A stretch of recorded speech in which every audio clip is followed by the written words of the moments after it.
Warahmatullahi wabarakatuh.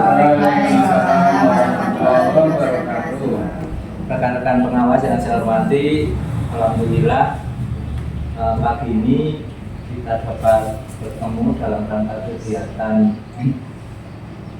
Kombe yang kita laksanakan setiap bulan 2 kali, dan untuk hari ini kita dapat melaksanakannya. Yang pertama, puji syukur kita panjatkan kehadirat Allah atas segala limpah rahmat hidayah inayahnya.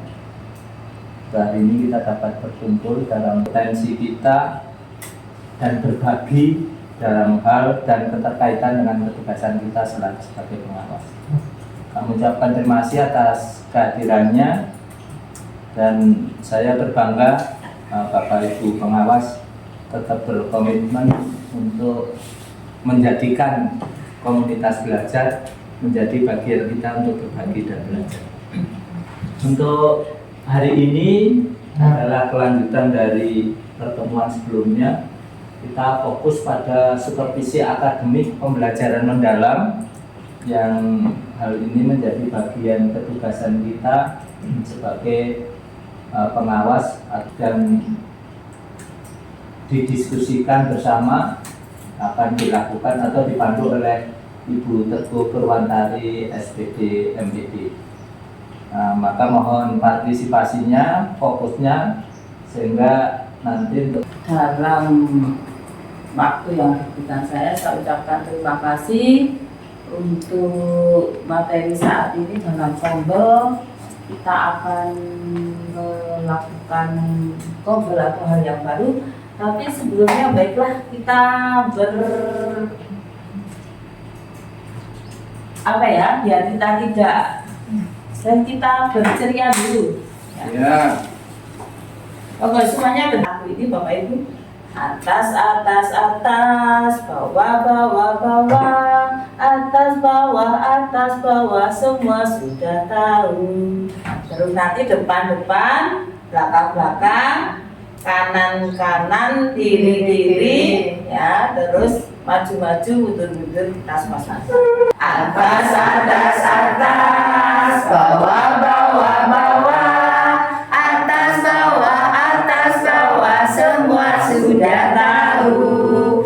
Depan depan depan, belakang belakang belakang, depan belakang, semua sudah tahu. Kanan kanan kanan, kiri kiri kiri, kanan kiri, semua sudah tahu. Maju maju maju, mundur mundur. Biar kita sama seperti anak-anak, kita ceria ya. Kita seperti materi kita, supervisi akademik pembelajaran mendalam. Nah, kita tahu bahwa dalam supervisi kita dalam semester kemarin dari tahun 2025-2026, dari Januari sampai Juni. Kemudian ketika 2000 semester 1 tahun ajaran 2025-2026, pendekatan pembelajaran dalam pembelajaran itu sekarang menggunakan pembelajaran mendalam. Harapannya sudah semua sekolah bisa melaksanakan pembelajaran mendalam. Maka Bapak Ibu, ketika pembelajaran mendalam ini, supervisinya yang instrumen kemarin cocok atau tidak. Nah, jadi kelihatannya karena yang kita supervisi harus pembelajaran mendalam, maka instrumennya itu tentunya menyesuaikan instrumennya dengan pembelajaran mendalam. Bapak Ibu sudah merancangkan atau belum untuk instrumen pembelajaran mendalam ini supervisinya Belum. belum ya. Baiklah, saya mencoba supervisi instrumennya, menciptakan supervisi instrumen sama seperti yang sudah dilakukan oleh Bapak Ibu Kepala Sekolah. Tapi untuk rohnya dalam pembelajaran mendalam maka kita menyesuaikan instrumennya. Ada dua instrumennya, yaitu pertama adalah instrumen umpan balik dari RPP. Jadi RPP dalam pembelajaran mendalam itu ditandai dengan penyusunan RPP yang mendalam. Jadi awalnya itu dalam pembelajaran mendalam. Nah, ini instrumen RPP, kita mencoba. Nah, instrumen umpan balik perencanaan ikuti apa saja untuk ikuti Praktik pedagogis, lingkungan belajar, kemitraan, pemanfaatan digital. ya. Praktek pedagogis, lingkungan belajar, kemudian kemitraan pembelajaran yang dituliskan, pemanfaatan digital. Nah, ini ada 4 Bapak Ibu kerangka dalam pembelajaran yang mendalam ini utamanya yang kita pelajari. Kemudian instrumennya ini kita sesuaikan. Di sini tetap ada umpan baliknya. Jadi kita melihat FPP Bapak Ibu dulu, kepala sekolah ya, artinya Bapak Ibu.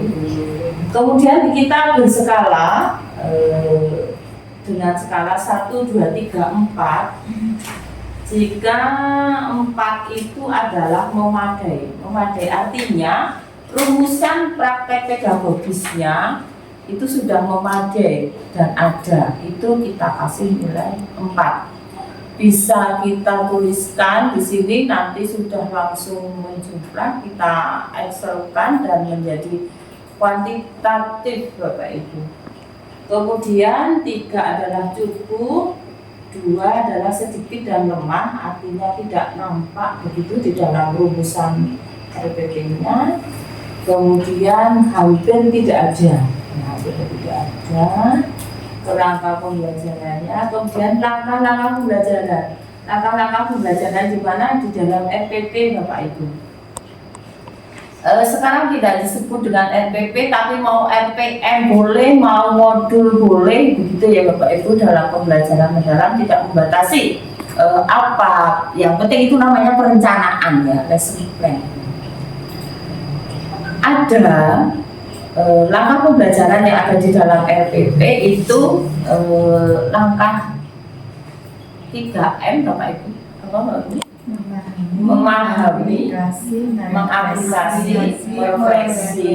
Ya, kemudian ini muncul atau tidak ketika memahami tersebut. Ya, memahami.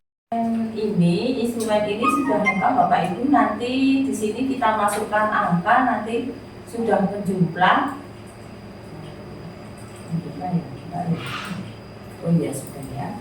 Jadi ini sesuai keadaan ini, kemudian artinya juga sudah ada. Ini instrumen RPP Bapak Ibu. Harapannya satu guru juga bisa terdeteksi supervisi RPP-nya. Kemudian dari RPP tersebut diterapkan juga supervisi untuk implementasi RPP-nya, implementasi perencanaannya. Berarti dalam bentuk apa Mbak Bu? Instrumen supervisi dalam bentuk praktek pembelajaran. Praktek pembelajarannya juga sudah kita rumuskan. Di sini tetap ada skala untuk melihat kriteria. Jadi ketika 4 itu terbukti begitu ya, terbukti dalam pembelajarannya itu kelihatan ya. Misalnya implementasi ke beberapa praktek pedagogis yang diimplementasikan sudah tergambar pada langkah pembelajaran dan asesmen pembelajaran. Ada tidak, terbukti tidak. Kalau terbukti kita kasih 4, kalau tidak ada ya adanya berapa, nanti kita bisa lihat di 3 atau 2. Kemudian sampai memuliakan Bapak Ibu, dalam praktek pembelajaran itu memuliakan Bapak Ibu. Memuliakan apa Bapak Ibu? Ketika dalam pembelajaran mendalam memuliakan ya, menghargai siapa? Menghargai semuanya gitu. Murid dengan murid, guru dengan murid, dan juga dengan ya pada refleksi kegiatannya pembelajaran muncul pada kegiatannya apa, kemudian asesmennya, kemudian ini kategorinya. Kategorinya sudah ada 60, kurang dari 59 itu tidak baik, kemudian 60 sampai 70 tidak baik. Ini kita ambilkan dari LK pembelajaran mendalam supervisi tumpuk-tumpuk. Bapak Ibu, kemarin itu kan ke pemahaman kita, pemahaman kepala sekolah. Ketika sudah melakukan observasi kinerja dan kita melakukan penilaian melalui aplikasi di ruang GTK itu ya, itu seolah-olah sekarang ini sudah tidak ada supervisi, kan pemahaman kita ya. Nah, saya menangkap dari yang disampaikan Bu Teguh tadi, supervisi itu minimal dilakukan 2 kali per guru selama di luar pengelolaan kinerja. Itu ya. Nah, sehingga Bapak Ibu, kita juga perlu mendampingi kepala sekolah dalam menyusun program supervisi. Kemudian program supervisi itu, nah bagaimana, apakah kita mau memberikan contoh format program supervisi atau sekedar kita memberikan penjelasan kepada kepala sekolah, ini loh tugas supervisimu itu tetap harus dilaksanakan di luar penilaian kinerja. Nah, ini nanti kita sepakati yuk, dan kalau kita mau membuat contohnya, ya nanti kita sepakati lagi. Kita membuat program supervisi, karena sekolah sudah hilang tidak ada supervisi. Nah, usul Bu, mewakili pas sekolah minta dibuatkan contoh. Oke. Sebagai gambaran Bapak Ibu. Nah, kita buat kesepakatan. Sebetulnya pendampingan, pemantauan dan pembinaan itu ada di bab 4 kurikulum. Mestinya kalau kita mau membuat program supervisi tidak lepas dari itu. Nah, pendampingannya itu kalau di sana di bab 4 itu intra, ekstra, dan kokurikuler semuanya ada dan dijadwalkan. Kemudian sesuai dengan isinya itu kan ada pendampingannya itu kan bisa coaching, bisa fasilitatif dan seterusnya. Kemudian yang kedua itu supervisi akademik. Nah, yang kedua itu supervisi akademik meliputi supervisi administrasi dan supervisi pelaksanaan pembelajaran. Kemudian yang ketiga itu adalah pengembangan profesional berkelanjutan. Nah, berarti kalau kita mau membuatkan contoh program supervisi, nanti formatnya mestinya mengandung 3 itu sebagai pelaksanaan dari bab 4 dari kurikulum yang sudah disusun. Itu Bapak Ibu, mohon tanggapannya.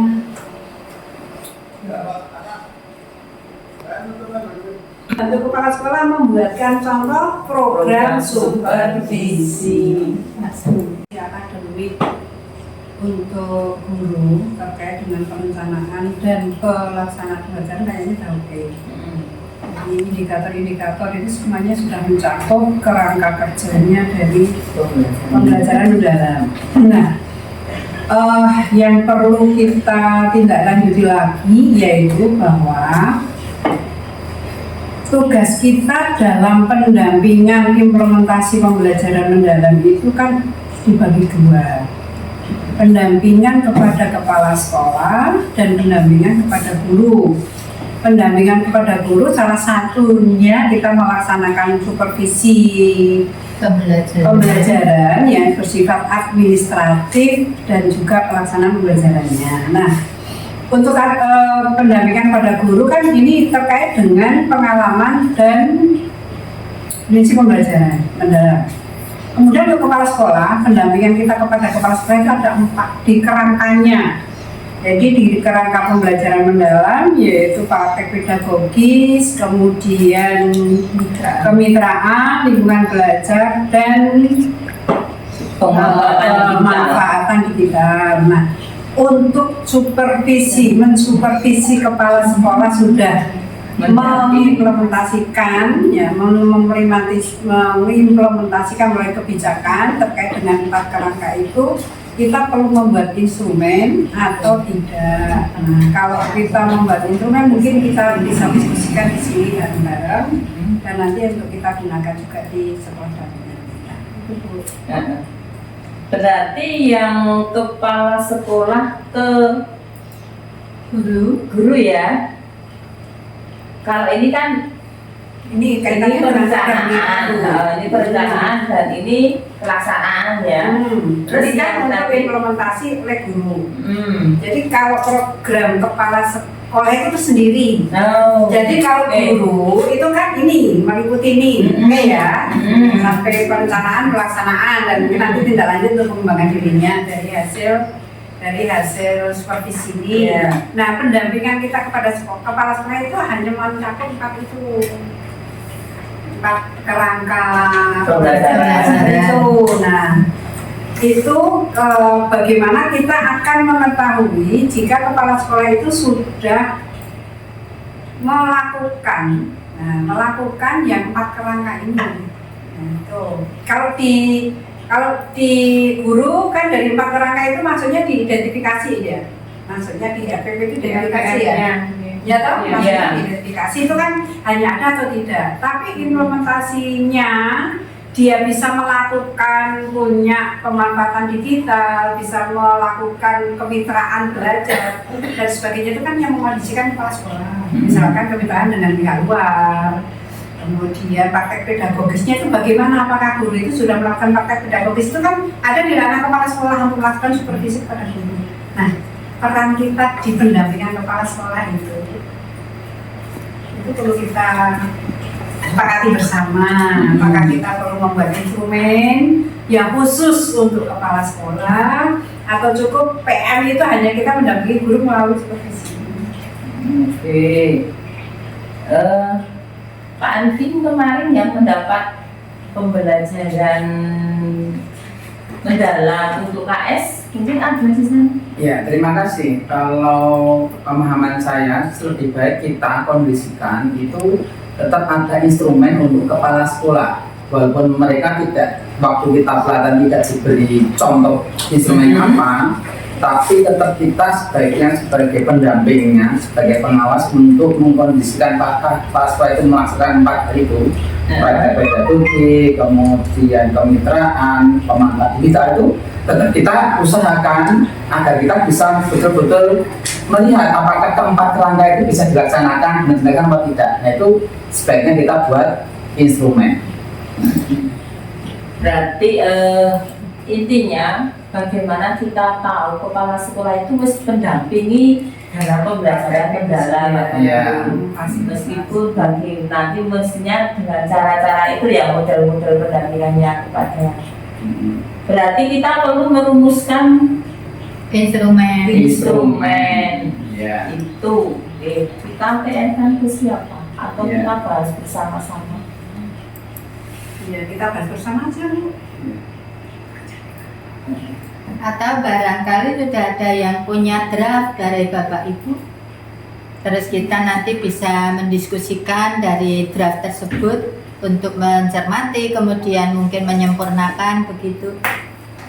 Belum ada. Belum ada. Nanti kita bahas sesudah ya. Nah, ini selesai Atau semua mem-PR-kan dulu, berarti nanti di kompel kita berikutnya. Aja. Jadi ini kalau kita diskusikan dari memulai ini memakan waktu yang cukup banyak. Jadi hari Jumat ya kan. Nah, makanya nanti kita PR-kan saja untuk masing-masing membuat draft. Terus nanti kita diskusikan pada Oktober yang akan datang. Iya, baik. Sehingga nanti malah lebih fokus. Karena ini kita fokus pada guru dulu ya. Untuk yang kepala sekolah kita belum, artinya supervisi untuk kepala sekolah itu ya, mengetahui kepastiannya dia itu melaksanakan supervisi pembelajaran mendalam atau tidak, itu kita perlu alat untuk mengukur masyarakat ya. Oke, begitu dulu. Itu yang bisa kami sampaikan. Ada Bapak Ibu, sesudah kita mengetahui instrumen supervisi KS dan supervisi akademik ya ini Bapak Ibu, jadi lebih kepada pembina. Bapak Ibu, adakah ganjalan atau pertanyaan atau yang dirasakan Bapak Ibu ketika ini akan disampaikan kepada kepala sekolah? Ada Bu, kaitannya dengan instrumen yang sudah ada itu kan ada, bisa dilihat dari kelengkapannya misalnya di RPM yang dulu. Nah, kendala kami itu ketika kami sudah mencermati RPM-nya, itu kami tidak serta-merta bisa masuk langsung di ruang kelasnya, karena yang pertama kemungkinan juga waktu kita berkunjung itu ketika sudah direncanakan ternyata poin-poin itu hanya baru sebatas RPM-nya dulu. Tapi ketika kalau kita serta-merta masuk ke kelas itu juga ada perasaan tidak enak juga. Jadi kehadiran kami di lapangan. Kemudian kalau setiap berkunjung mengadakan pemantauan seperti itu, ini termasuk jangan-jangan nanti ketika kita datang malah paling mau meneng. Nah itu salah satu kekhawatiran kami sebagai pengawas atau dampingan untuk pendamping satuan pendidikan di sekolah-sekolah. Itu pun salah satu kerisauan kami juga. Terus mau masuknya bagaimana gitu ya? Iya, untuk memulai biar sama-sama enak, yang guru tidak merasa diawasi, kepala sekolah juga tidak merasa artinya dibuntuti terus, kemudian kita juga melaksanakan tugasnya, kolaborasinya terjaga, komunikasinya juga baik-baik, tidak ada gundelan di belakang nanti itu. Bantu solusi? Saya Bun. Oke. Baik, ini berbagi pengalaman ya Bu Mia ya. Kalau saya untuk mengurangi rasa ketidaknyamanan ketika melakukan pendampingan ke guru, itu saya membuat jadwal. Nah, jadwal itu saya sampaikan sudah semua sekolah itu ada di situ. Jadi sekolah A tanggal berapa, sekolah B tanggal berapa, demikian sehingga kita tidak merasa risiko karena sudah ada kesepakatan di awal. Begitu kalau saya. Oh, oke. Sebetulnya sudah membuat jadwal juga. Ya. Tapi ketika karena jadwalnya itu kan jumlah sekolahnya itu saya sekitar 26 ya, 26. Ya. Minimal kan satu dua sekolah bisa terlampaui kita. Ya. Itu saya masih ini, misalnya minggu ini ke sekolah ini, terus datang lagi kok ke sekolah itu lagi, itu masih perasaan tidak nyaman ibu saya. Nggak enak kalau sering-sering datang, apalagi kalau di waktu pagi. Jadi pagi, padahal proses itu kan berlakunya di waktu pembelajaran. Sedangkan itu kan waktu sibuk-sibuknya juga untuk bapak ibu guru mesti fokus di kelas. Nah itu kadang ada perasaan sekolah sibuk kok malah kita ke sana Gregori. Nah itu kekhawatiran yang saya alami mungkin beberapa teman juga merasa tidak enak ketika pagi-pagi harus sowan atau jam-jam belajar efektif anak-anak terus kita nunggu itu salah satunya. Ya. Maaf ya Bu, nyambung. Kalau saya pengalaman ini sebelum menyusun jadwal itu kami ada semacam sosialisasi dulu terkait dengan supervisi ini, kemudian pendampingan kami untuk menggunakan instrumen itu kan memang harus benar-benar mengamati atau hadir.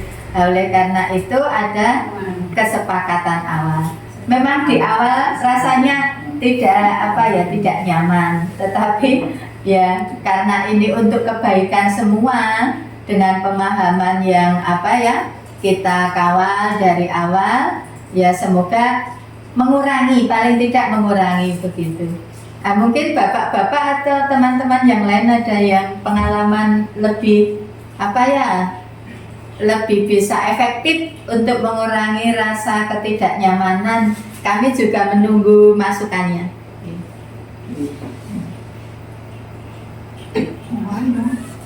Ayo, mungkin Pak Miana. Iya, Pak Bu. Iya, masih Assalamualaikum warahmatullahi wabarakatuh. Waalaikumsalam. Bapak Ibu yang berhormati, seperti yang pernah disampaikan oleh Bapak Kepala Dinas pada waktu itu ya, ada 4 program utama dan salah satu program yang diharapkan nanti bisa kita tingkatkan kualitasnya adalah supervisi pembelajaran oleh kepala sekolah, yaitu di bidang kepemimpinan pembelajaran. Itu yang termasuk program yang perlu diperhatikan itu ya, ketika Pak Kepala Dinas waktu itu menyampaikan. Nah, biasanya kalau saya memulai itu dari yang paling sederhana dulu, dari nol. Jadi pemahaman terhadap supervisi, bahwa supervisi itu bukan penilaian. Supervisi adalah upaya kami, KS ya, atau pengawas, memberikan bantuan profesional kepada guru. Jadi intinya berasal dari kepentingan atau kebutuhan guru. Nah, setelah kesadaran itu muncul pada kita semua bahwa supervisi itu adalah bukan mencari kesalahan itu ya, tapi memberikan bantuan profesional sesuai dengan kebutuhan guru untuk mengembangkan sumber daya dari itu tersebut. Maka setelah ada pemahaman bersama, kemudian yang penting adalah pelaksana itu mereka itu dan kita itu sepaham, gitu ya, bahwa supervisi ini fokus pada proses pembelajaran. Nah, tahapan ada pertemuan awal, kemudian ada observasi dan pertemuan harian. Nah, yang sering menjadi masalah itu ketika apa? Ketika tidak ada kesepakatan awal dulu. Misalnya antara guru dengan kepala sekolah misalkan ya. Nah, itu harusnya ada kesepakatan dulu. Misalnya guru itu menginginkan fokus supervisi itu pada bagian apa? Misalnya guru ingin misalnya ya, Pak atau Bu KS, Pak KS, saya minta tolong atau nanti mohon untuk difokuskan apakah pembelajaran yang akan saya laksanakan nanti itu sudah termasuk mengembirakan atau belum misalnya. Hanya fokus itu aja. Sehingga kalau ada kesepakatan, karena apa? Karena gurunya itu butuh umpan balik dari orang lain untuk melihat bahwa apa yang diusahakannya itu sesuai atau belum. Nah, kadang-kadang kalau kita supervisi ya tadi ya Bu ya, tidak nyaman ya Bu ya, itu karena tidak ada kesepakatan. Terus kadang-kadang kita tuh dianggap mencari-cari kelemahan. Nah, ini yang awal yang mungkin tidak nyaman di situ. Tapi kalau diawali dari kita berbincang dengan KS, dengan guru, kira-kira Pak itu membutuhkan apa, biasanya apa yang ditemui, yang kesulitannya apa, bagaimana kita bisa bantu gitu ya. Kemudian guru itu nanti pengen, Pak, sedangkan saya kurang paham atau saya kurang paham misalkan bagaimana cara membuat pembelajaran itu bisa bermakna misalnya. Terus kita dulu di mana letaknya, mau mulai di mana. Terus tahapannya apa Bapak Ibu? Yang pertama adalah membahas RPP dulu. Jadi supervisi itu yang pertama pada pra observasi adalah membahas RPP. Nah, ini nanti dibahas, kemudian ada kesepakatan fokusnya mau di mana. Tidak, meskipun nanti Bapak Ibu KS itu membawa semua instrumen ya, semua akan dilihat, semua akan diberi catatan, tapi masukan yang diberikan pada guru tersebut hanya yang disepakati saja, sehingga tidak terlalu banyak hal yang dibahas di sana. Meskipun KS tahu misalkan kelemahannya banyak, kan misalkan langsung hanya yang diminta oleh guru, sehingga suasana bisa menjadi lebih rileks ya Bu ya, karena sudah ada kesepakatan dulu.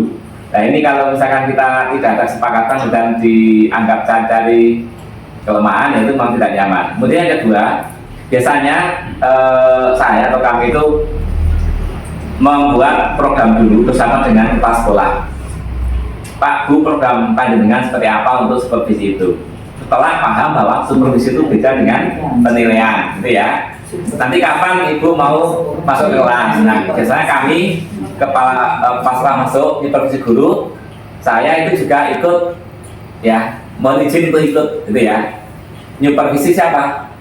Supervisi kepala sekolahnya. Jadi kalau saya masuk ke kelas itu, saya tidak supervisi guru, tapi supervisi kepala sekolahnya. Bagaimana kepala sekolah melaksanakan supervisi itu? Misalnya, contoh ya, jangan-jangan nanti kepala sekolah belum paham gitu ya. Misal tadi kesepakatannya hanya mengembirakan gitu ya. Ternyata pas pertemuan balik, kepala sekolahnya itu malah menyampaikan yang tidak disepakati. Nah, berarti itu jadi catatan pengawas. Sehingga nanti setelah selesai kegiatan itu kita akan bertemu sendiri dengan kepala sekolah Bu. Cara yang seperti seperti apa gitu. Jadi memang apa ya? Supervisi jelas supervisi ya Bu ya. Itu kan. Sebetulnya sebelum Permendikbudristek yang nomor 25 tahun 24 itu pengawas itu tidak boleh langsung mensupervisi guru. Jadi apa yang disampaikan Pak Sumi tadi tepat. Kita supervisi itu sifatnya meningkatkan kompetensi kepala sekolah ketika mensupervisi, mendampingi kepala sekolah, mensupervisi gurunya. Iya, nek daerah wani masuk, nggak berani. Itu yang pertama, yang kita pegang. Kemudian yang kedua, memang sesuai dengan Permendikbud nomor 25 ya tahun 2004 ya. Ini ya, 2004 itu memang kita sudah boleh kembali seperti dulu bahwa ini. kita juga harus bisa mensupervisi guru, mendampingi guru. Nah, seperti saya mengingatkan Bapak Ibu, di Kombel beberapa waktu lalu itu kita sudah belajar bersama tentang strategi atau pendekatan kita sebagai pembina atau sebagai pendamping ya. Ada fasilitating, ada mentoring, ada coaching. Nah, supaya kenyamanan tadi bisa diwujudkan, diciptakan, kita menggunakan metode coaching. Nah, jadi ada kesepakatan dan mungkin seperti yang disampaikan Pak Sumi, kita hanya fokusnya apa dari coaching itu, yang kita coaching itu kepala sekolah atau guru itu mau meningkatkan di bidang apa sehingga tidak berkesan kita menilai. Dan strategi saya begini Bapak Ibu, ketika kita belum memberikan materinya, kita tidak usah mensupervisi. Contoh misalkan pembelajaran mendalam, kita belum memberikan secara baik bagaimana sih menyusun RPM ini. Nah, setelah mereka coba kita hanya semacam cross check aja, ditanya mana yang sudah dilaksanakan dengan baik, mana yang masih. Itu Bapak Ibu, instrumen supervisi kalau tidak ada yang ditanyakan sudah lega semuanya ya. Bisa terangkan nanti saya bagikan di grup untuk dicermati dan dipakai kepala sekolah untuk mensupervisi pembelajaran dalam supervisi akademik kepala sekolah kepada gurunya. Gitu nggih. Cukup ya dari saya sebagai penyampai materi. Waktu saya serahkan kembali kepada pengacara atau kita beri aplaus Bapak Ibu. Terima kasih Teguh untuk memandu kegiatan hari ini, dan kita sudah mendapatkan resume untuk kegiatan hari ini. Untuk yang pertama, kita semakin jelas ketugasan kita dalam hal supervisi kepala sekolah. Jadi ada dua prinsip. Yang pertama, kita mendampingi bagaimana kepala sekolah itu mensupervisi. Sekalipun untuk di aturan baru kita sudah diperbolehkan untuk mensupervisi guru, tetapi langkah awal kita memaksimalkan bagaimana kepala sekolah itu melakukan supervisi terhadap guru. Kemudian mispersepsi adanya pengelolaan kinerja guru itu kepala sekolah menganggap bahwa supervisi itu sudah tidak dilakukan.